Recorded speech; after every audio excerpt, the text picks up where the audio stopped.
வணக்கம் நேர்களே. சில முக்கியமான தகவல்கள தொடர்ந்து குடுத்துட்டுருக்கேன். என் பேர் ராஜா. வாங்க நிகழ்ச்சிக்குள்ள போகலாம். இந்த சைபர் மோசடிக்கு ஒரு அளவே இல்லாம போய்க்கிட்டு இருக்கு அப்படிங்கிற மாதிரி ஒரு முக்கியமான தகவலா இருந்தது. அதனால இந்த தகவல முதல்ல வைக்கிறேன். சைபர் மோசடி அப்படிங்கிறது இன்னைக்கு எல்லார் கையிலயும் செல்ஃபோன் இருக்கு. அதனால ரொம்ப ஈஸியா இந்த டிஜிட்டலா யாரையாவது மோசடி பண்றது அப்படிங்கிறது ரொம்ப சர்வசாதாரணமா நடக்கிற ஒரு நிகழ்வா மாறிடுச்சு. ரோஹித் வீரேந்திர சிங் சாக்கியா பேரே புரியலல்ல. இப்படிப்பட்ட ஒரு நபர தான் வந்து இந்தியாவே யார்ரா இவரு? எப்படி இவரால இந்த மாதிரியான மோசடிலாம் பண்ண முடியுது? அப்படிங்கிற மாதிரி எல்லாருமே தேடிக்கிட்டு இருக்கிற ஒரு முக்கியமான நபரா இருக்கு. இவரோட வயசு வெறும் 18 தான். வெறும் 18 வயசுலயே 11வது வரைக்கும் தான் இவர் படிச்சிருக்கிறதா சொல்றாங்க. இந்த 11த் ட்ராப் அவுட்டா இருக்கிற இந்த நபர் எப்படி இந்த மாதிரியான மோசடிகள்லாம் ஈடுபட்டாரு? எப்படி அவருக்கு இந்த மாதிரியான விஷயங்கள்லாம் தெரிய வந்தது? அப்படிங்கிறத விலாவாரியா பார்க்கலாம் வாங்க. இந்த ஏஐ அப்புறம் வந்து டெலிகிராம் இந்த 2த்த வச்சே இந்த நபர் 64 கோடி ரூபாய் வரைக்கும் மோசடி பண்ணியிருக்கிறதா சொல்றாங்க. இவர சூரத்தை சேர்ந்த ஒரு சைபர் செல் அப்படிங்கிற இந்த டிபார்ட்மெண்ட் தான் வந்து கைது பண்ணியிருக்காங்க.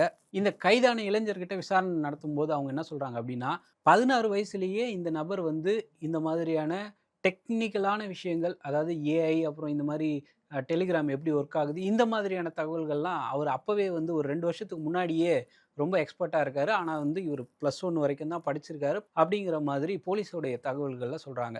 அப்படி இவரு என்னதான் பண்ணுவாரு அப்படின்னு பார்த்தீங்கன்னா, ஃபேக்கான ஆப்ஸ கிரியேட் பண்றதுல இவரு ரொம்ப ஒரு பெரிய கில்லாடியா இருக்காரு அப்படிங்கிற மாரி தகவலா சொல்றாங்க.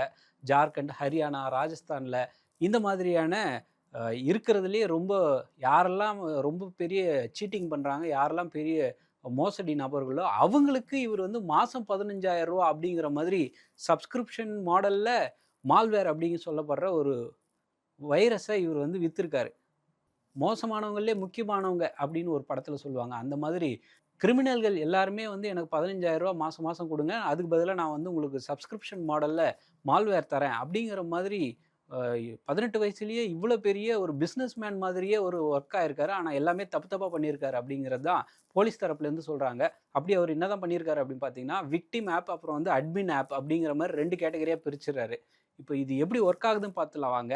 விக்டிம் ஆப் அப்படிங்கிறது என்ன அப்படின்னா, உங்க ஃபோனுக்கு வந்து ஏதோ ஒரு தொடர்பே இல்லாத ஏதோ ஒரு பேர் நல்ல ஒரு தெரிஞ்ச ஒரு நிறுவனங்கள், உதாரணத்துக்கு ஏதோ ஒரு தனியார் பேங்க்ன்னு வச்சுப்போமே, அந்த பேங்க்ல இருந்து உங்களுக்கு பிடிஎஃப் மாதிரி ஏதோ ஒரு டாக்குமெண்ட் வருதுன்னு வச்சுப்போமே, அந்த டாக்குமெண்ட்ல கூடவே ஏபிகே அப்படின்னு வரும். இந்த ஏபிகேங்கிற ஃபைல நீங்க கிளிக் பண்ணீங்கன்னா, அந்த ஆப் வந்து உங்களோட ஃபோன்லயோ, இல்ல உங்களோட டிவைஸ்லயோ இன்ஸ்டால் ஆக ஆரம்பிச்சுரும். அப்படி இந்த விக்டிம் ஆப்ப யூஸ் பண்ணி அவங்க என்ன பண்ணுவாங்க அப்படின்னா, உங்க ஃபோனுக்கு வர ஓடிபி, பேங்கிங் சம்மந்தமான எல்லா டீட்டெயில்ஸையுமே வந்து இந்த கும்பல் வந்து விக்டிம் ஆப் மூலமா திருட ஆரம்பிச்சுருவாங்க அப்படின்னு சொல்றாங்க. இது வந்து இவரு இன்னும் ஒரு ஸ்டெப் மேல போய் என்ன பண்ணியிருக்காருன்னா, டிராஃபிக் போலீஸ் பேர்லயே வந்து சலான் அனுப்பியிருக்கிறேன். உங்க உங்க வண்டி மேல ஏதோ ஒரு கேஸ் போட்டிருக்கோம் அப்படிங்கிற மாரி அனுப்பிட்டா, யாரோ ஒருத்தர் வந்து பதட்டத்துல அது என்ன சலான் அப்படின்னு பார்ப்பாங்க இல்லையா? அப்படி பண்ணும்போது 121 போலி ஏபிகே ஆப்ஸ இவரு உருவாக்கி இருக்கிறதா சொல்றாங்க. என்னென்ன மாதிரியான பிராண்ட்ஸ்லாம் சொன்னா ஜனங்க ஈஸியா நம்புவாங்களோ, அந்தந்த பேர்கள்ல இந்த மாதிரியான ஏபிகே ஃபைல்ஸ அவங்க லான்ச் பண்ணியிருக்கிறதா சொல்றாங்க. 2024ல சூரத்த சேர்ந்த ஒரு நபர் வந்து இந்த மாதிரி ஏதோ ஒரு அப்ளிகேஷன கிளிக் பண்ண போயி அவரோட அக்கவுண்ட்லேருந்து ரூ. 5,00,000 காணாம போயிடுச்சு. ரூ. 5,00,000 ஏமாந்தத தெரிஞ்ச அந்த நபர் போலீஸ்ல வந்து இது சம்மந்தமா இது மாரி ஒரு அப்ளிகேஷன் வந்துச்சு. ஏதோ ஒரு டாக்குமெண்ட் வந்துச்சு. அத நான் கிளிக் பண்ணேன். அதுக்கப்புறம் என் அக்கவுண்ட்லேருந்து ரூ. 5,00,000 காணாம போயிடுச்சு அப்படிங்கிற மாரி ஒரு புகார குடுத்துருக்காரு. அதுக்கு பிறகு தான் இந்த போலீஸ்காரங்க விசாரிச்சு, சூரத்த சேர்ந்த அந்த சைபர் செல்காரங்க யார்கிட்ட இந்த அக்கவுண்ட் பரிமாற்றம் போயிருக்கு அப்படிங்கிறத செக் பண்ணி பார்க்கும்போது, டிஜிட்டல் ஃபாரன்சிக் அனாலிசிஸ் அப்படின்னு சொல்லுவாங்க. அந்த அனாலிசிஸ் மூலமா செக் பண்ணி பார்க்கும்போது, இந்த ஃபேக் ஆப்ஸ் மூலமா 22 ஆல்மோஸ்ட் 22,000 பேர்கிட்ட இந்த அப்ளிகேஷன்ஸ் இன்ஸ்டால் ஆயிருக்கிறதா தெரிய வந்திருக்கு.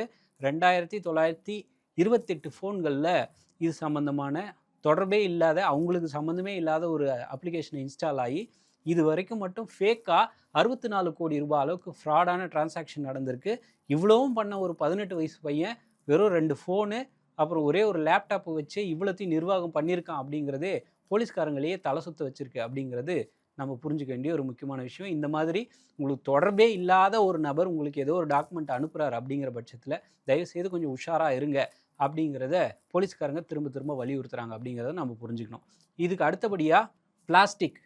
இது எப்ப கண்டுபிடிச்சாங்களோ, அப்பத்துலேருந்து மண்ணுக்கும், தண்ணிக்கும், காத்துக்கு கூட ஒரு பெரிய பிரச்சனையாக மாறி இருக்கிற இந்த பிளாஸ்டிக்கை அழிக்கிறதுக்கு ஒரு இன்வென்ஷன் கண்டுபிடிச்சிருக்காங்க ஆஸ்திரேலியாவில். அது என்ன பார்க்கலாம் வாங்க. ஆஸ்திரேலியாவில் RMIT அப்படின்னு ஒரு யூனிவர்சிட்டி இருக்குது. இந்த யூனிவர்சிட்டி என்ன பண்ணுறாங்க, புதுசாக ஒரு மேக்னெட்டிக் மெட்டீரியல் மாதிரி ஒரு மெட்டீரியலை கண்டுபிடிச்சிருக்காங்க. தண்ணியில் இப்போ ஏதோ ஒரு இரும்பு பொருள் இருந்ததுன்னா அதை நீங்கள் வந்து மேக்னெட்டை வச்சு ஒட்டி எடுத்தீங்கன்னா அது எப்படி மேக்னெட் கூடவே ஒட்டிட்டு வருமோ, அதே போல் இவங்க கண்டுபிடிச்சிருக்கிற ஒரு புது மெட்டீரியல் வந்து தண்ணியில் கலந்துருக்கிற நானோ பிளாஸ்டிக்.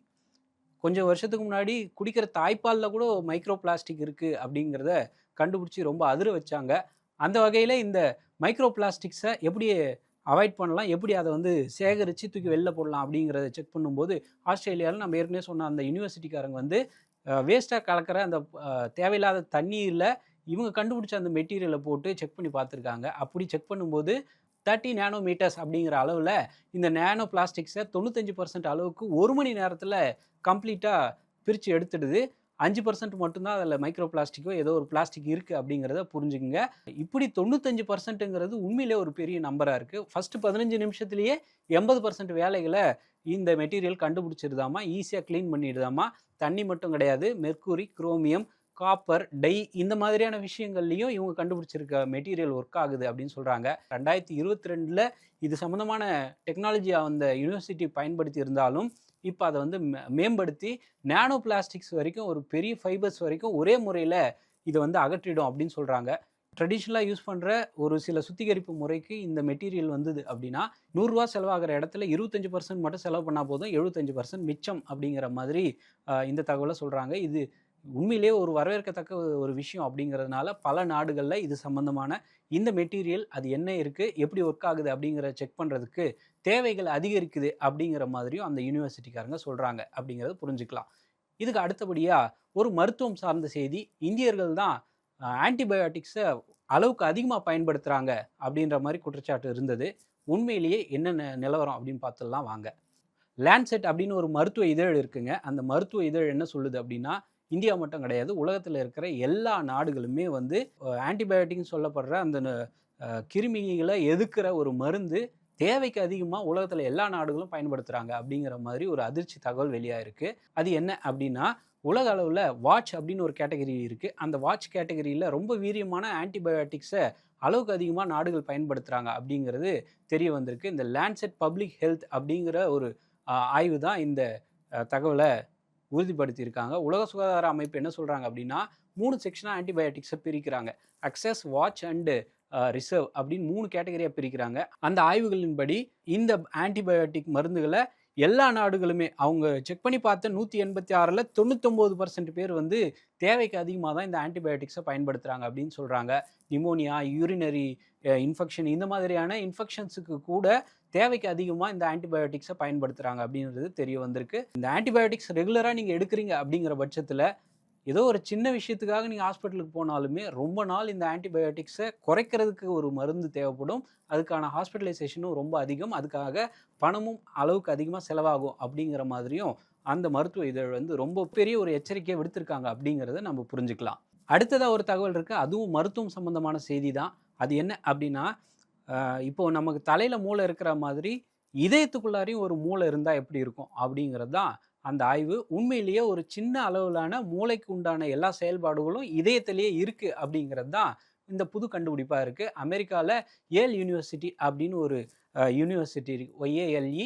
இந்த ஏல் யூனிவர்சிட்டியில் வந்து ஆராய்ச்சியாளர்கள் இதயத்துக்குள்ளார ஒரு சின்ன நியூரான் நெட்வொர்க் இருக்குது அப்படிங்கிறத கண்டுபிடிச்சிருக்காங்க. இந்த நியூரான் நெட்வொர்க் சம்மந்தமாக செல் அறிவியல் அப்படிங்கிற ஒரு இதழ் இருக்குது. அந்த செல் சயின்ஸ் அப்படிங்கிற அந்த இதழில் இது சம்மந்தமான டீட்டெயில்ஸ் சொல்லியிருக்காங்க. இதயத்தை சுற்றி இன்ட்ரின்சிக் கார்டியாக் நர்வஸ் சிஸ்டம் அப்படிங்கிற ஒரு நரம்பு மண்டலம் இருக்குது. இந்த நரம்பு மண்டலம் மனிதர்களுக்கு எப்படி இருக்குமோ அதே மாதிரி எலிகளுக்கும் இருக்குது அப்படிங்கிற மாதிரியும் அதை வந்து ரொம்ப வருஷத்துக்கு முன்னாடி கண்டுபிடிச்சிருந்தாலும் இது எப்படி ஒர்க் ஆகுது அப்படிங்கிறத இவங்க ஆராய்ச்சி பண்ணியிருக்காங்க. இதயத்தோட லோக்கல் கண்ட்ரோல் சென்டராக செயல்படுது. இந்த நம்ம சொன்ன அந்த நரம்பு மண்டலம் வந்து லோக்கல் கண்ட்ரோல் சென்டராக செயல்படுது.